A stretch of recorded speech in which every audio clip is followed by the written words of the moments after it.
Hello everyone, how to towards back with another new video, and in this video I'm gonna tell you how you can stop getting notification from Threads app.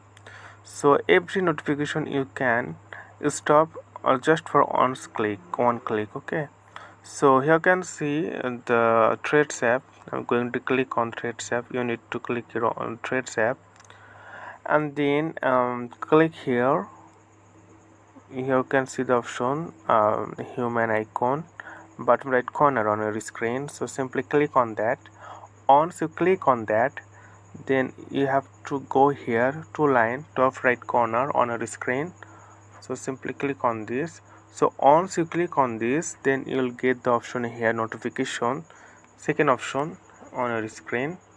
So simply click on notification, and then here are some categories, that which categories you are gonna stop specifically. But if you uh, pause all, here you can see this one, pause all.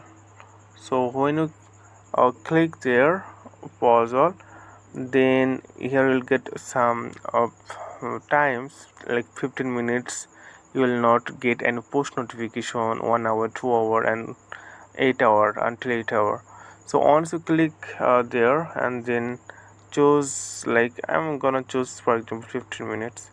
So once I choose, then you will not get any notification from threads and replies like following or followers, so you will not get any notification. So okay friend, today is no more, and thank you for watching the video.